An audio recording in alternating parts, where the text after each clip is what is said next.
안녕하십니까. 세상 읽어주는 남자 이상훈입니다. 오늘은 기업들의 자체 프로세서 개발붐, 자체 칩 개발붐이라는 주제로 한 말씀 드리겠습니다. 그야말로 칩 개발 전성시대입니다. 애플과 같은 스마트폰 업체, 반도체 기업뿐만이 아닙니다. 이 전자상거래 업체, 검색업체 등이 너도나도 칩을 직접 만들겠다고 난립니다. 칩질라 인텔의 CPU가 아닌 영국의 반도체 설계 자산업체 ARM IP 기반의 CPU를 만들어서 자신의 맥북을 내놓은 애플부터 이 자신의 스마트폰 픽셀에 최적화된 독자 모바일 AP를 만들겠다고 삼성과 손잡은 구글, 그리고 자신의 서버에 최적화된 CPU를 만들겠다고 움직이기 시작한 MS, 이 전자상거래 업체인 아마존, 바이두, 알리바바까지 많은 기업들이 자신의 시스템에 최적화된 칩을 만들기 위해 이 팹리스에 의존하지 않고 스스로 팹리스가 돼 칩을 개발하고 있습니다. 우리가 여기서 더 주목하는 것은 구글, MS 등 소프트웨어 공룡들이 하드웨어인 칩 시장에 뛰어드는 것입니다. 이게 어떤 의미를 갖는지 천천히 짚어드리겠습니다. 사실 그 소프트웨어 업체 가운데 가장 먼저 칩 시장에 뛰어든 것은 아마 구글일 것입니다. 이 구글은 모바일에 안드로이드 OS를 제공함으로써 영원할 것만 같았던 MS의 사용자 OS 독점을 깬 업체입니다. 구글은 이미 신경망 처리 장치, 그 NPU의 일종인 TPU를 직접 설계한 바 있는데요.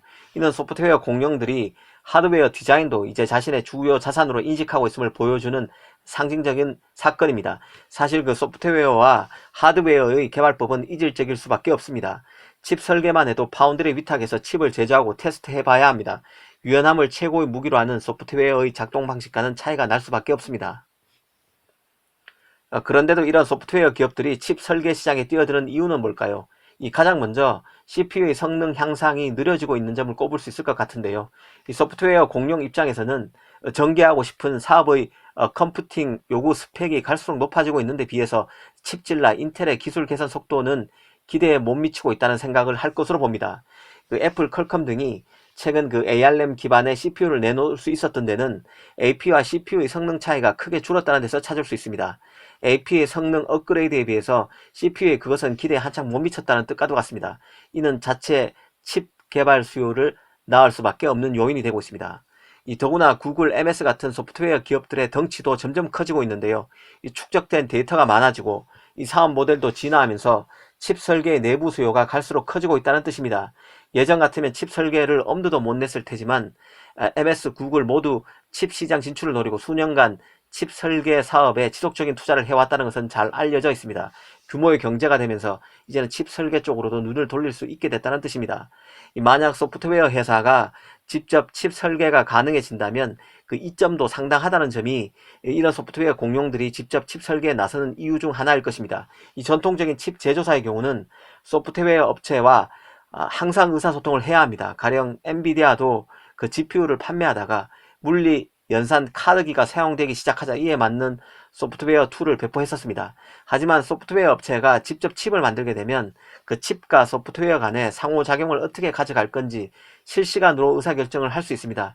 이런 피드백 속도는 일반 팹리스들이 절대 따라갈 수 없습니다. 칩이 완성되는 시점에 잘 정의된 칩의 기능과 소프트웨어가 같이 나올 수 있다는 뜻인데요. 이는 칩 제조사들이 가질 수 없는 강력한 개방성과 유연성이라고 할 수 있습니다. 가령 구글 알파고의 경우에는 알파고 1세대는 엔비디아의 GPU에서 움직이도록 설계됐었습니다. 외부 칩을 도입하다 보니 칩을 설계하고 제조하고 신뢰성과 성능을 맞추는 일은 쉽지 않았습니다. 설계상 결함이 생기면 이후 칩을 다시 제조하는데 수개월이 걸릴 수밖에 없었습니다. 하지만 구글은 이후에 알파고에 들어간 176개의 GPU를 48개의 TPU로 대체했는데요. 구글은 자신의 시스템에 필요한 것만 남기고 군더더기를 완전히 없애는 방식으로 자신의 시스템에 최적화된 칩을 만들어낸 것입니다. 자신이 사용하는 알고리즘을 잘 알고 자신의 비즈니스 모델을 너무나 잘 알기에 가감하게 하드웨어 설계 시장에 들어갔다고 볼 수 있습니다. 이런 점 때문에 구글, MS 등 소프트웨어 업체의 팹리스화를 주시해야 한다는 생각이 듭니다. 이런 변화는 앞으로 절대 허물 수 없을 것 같던 강자들이 심하게 흔들리는 계기가 될 수 있습니다. 모바일 AP에서는 퀄컴, CPU에서는 인텔 등의 점유율이 하락할 수 있다는 뜻인데요. 더구나 NPU 등 AI 시대 최고의 프로세서가 될 수 있는 차세대 프로세서 개발 경쟁은 극심해서 이런 기존의 프로세서 강자들이 계속 강자로 살아남을 수 있을지도 장담할 수 없습니다. 이런 추세는 반도체 시장의 많은 변화를 동반할 수밖에 없습니다. 특히 소프트웨어 공룡들은 구조적으로 시스템적으로 앞서 말씀드린 대로 칩 개발에 따른 이점이 있습니다.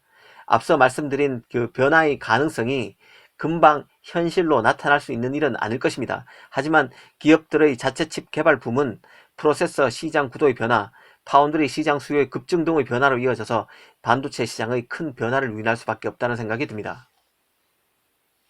감사합니다.